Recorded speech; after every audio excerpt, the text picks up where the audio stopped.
Bonjour, je m'appelle JJ et je vais vous expliquer comment, à cause de la galère et du chômage, j'en suis arrivée à vendre mon père pour devenir riche et puissant. Au départ, nous étions deux qui avions entrepris cette démarche, mon ami Jean-Jules et moi. Mon ami Jean-Jules et moi avions entrepris de quitter notre pays natal pour nous rendre dans un pays voisin chez un féticheur très puissant, afin d'accomplir le rituel qu'il fallait pour devenir très riche et puissant. Une fois chez le féticheur, nous lui avons exprimé notre désir de devenir riche. À son tour, le féticheur nous a rassurés du fait qu'un tel vœu ne saurait être réalisé sans sacrifice humain. Et c'est où, bien sûr, il nous a proposé deux options, soit de livrer en sacrifice nos différentes mamans, ou soit livrer en sacrifice nos papas.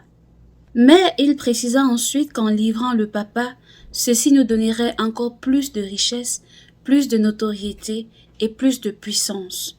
Après ces différentes propositions, mon ami Jean-Jules a quant à lui décliné l'offre du féticheur, car il disait être prêt à sacrifier les animaux pour devenir riche et non sacrifier les êtres humains. Il s'est donc retiré. Mais moi, avide de pouvoir, j'ai dû réaffirmer mes vœux au marabout en lui disant que j'offrirais mon père pour plus de puissance et plus d'argent. Au bout de 3 jours, qui représentaient le temps que le marabout nous avait donné pour réfléchir, j'ai réaffirmé mon oui, tandis que mon ami Jean-Jules, quant à lui, confirmait à nouveau son non. Ensuite, place au rituel proprement dit. Le marabout m'a envoyé acheter des parfums, des bougies noires, des feuilles et etc. pour des potions utiles au rituel. Le ritualiste m'a ensuite donné un fil rouge d'attacher au cou d'un bélier captif qui représentait en effet l'âme de mon père. Et après cela, je devais me baigner avec les potions à minuit, 4h et 6h du matin, et ce pendant 1 semaine. Et à chaque bain, j'entendais la voix de mon père m'interpeller en me disant « JJ, pourquoi tu veux me faire ça? Que t'ai-je fait? Je suis ton père, je suis ton géniteur, je t'ai élevé, je t'ai scolarisé, j'ai toujours pris soin de toi à la hauteur de mes moyens, mais pourquoi aujourd'hui tu veux me faire ça? » Malheureusement, ces voix ne m'ont pas empêché de continuer avec ma sale besogne. Je n'avais d'ailleurs qu'une seule chose en tête, devenir riche et puissant coûte que coûte. Après qu'une semaine de rituel se soit achevée, le marabout m'a remis un couteau afin que je puisse égorger le bélier en question. Quand j'ai saisi le couteau et étendu le bélier pour le sacrifier, mes yeux spirituels se sont ouverts et c'est bel et bien le corps de mon père que je voyais là étendu devant moi. Et une fois encore, j'ai entendu la voix de mon père me demander le pourquoi de mon acte, mais je ne pouvais faire marche arrière. J'ai donc mis fin au jour du bélier représentant mon père à l'aide de ce couteau. Ensuite, le féticheur et moi avons découpé le mouton et lui avons retiré ses organes vitaux. Le cœur et les poumons m'ont été remis pour consommation. Ma mission était désormais accomplie. De retour à la maison, je regardais mon père avec remords et je coulais des larmes. À mon pauvre papa de me demander pourquoi je pleurais, et je lui répondis que c'est parce qu'il avait beaucoup souffert pour moi et qu'à mon tour, j'aimerais avoir beaucoup d'argent pour pouvoir prendre soin de lui et le rendre heureux. Ainsi, mon père répliqua, « Que le ciel t'entende et que tu aies ce que ton cœur désire pour pouvoir prendre soin des tiens. » Telle fut sa réponse. 1 semaine plus tard, mon père a été pris tout à coup d'une toux sanguinolente, tellement elle a été agressive qu'il en est mort sous le coup. Après son décès, ce qui devait arriver arriva, car j'étais devenu riche et puissant.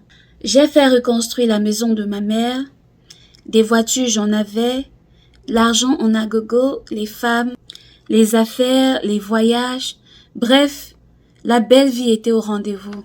Malheureusement pour moi, ceci n'a duré que 8 années. 8 ans. 8 années après que tout ceci se soit produit, mon père a commencé à apparaître, que ce soit à mon chevet, dans ma voiture, dans la rue. Mon père était là et j'étais devenu comme un fou. Je vomissais du sang et j'ai fini par déféquer sur moi.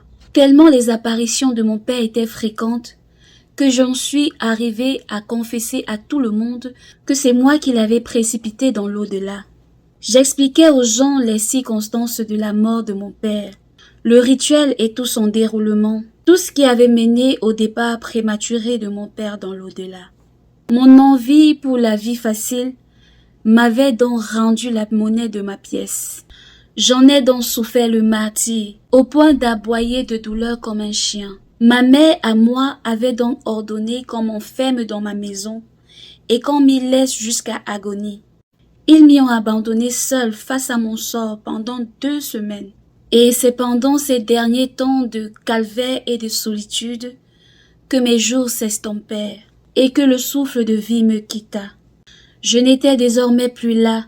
J'étais allé rejoindre mon père dans l'au-delà. J'étais allé continuer à payer fort le prix de mes actions malfaisantes. Et ma mère, toujours furieuse, avait ordonné qu'on m'enterre comme je méritais, comme un moins que rien, sans linceul, ce qui fut fait d'ailleurs. Ainsi s'achève la triste histoire de JJ, un jeune homme qui voulait être riche à tout prix et à tous les prix, ce qui l'a évidemment conduit à sa perte. Cette situation est récurrente et nous la vivons au quotidien. Si j'en fais mention aujourd'hui, c'est bien évidemment pour continuer la chaîne de sensibilisation et réduire autant que possible ce fléau qui va de plus en plus grandissant. Ne dit-on pas qu'un homme averti en vaut 2? Le dehors est miné, le monde est formidable. Ayons le discernement pour éviter de sombrer dans les pièges du mal. Votre like, votre commentaire et votre partage contribueraient à sauver des vies. Alors, n'hésitez pas à en faire large diffusion. Et à la prochaine pour une autre histoire. Take care of yourself. Ciao.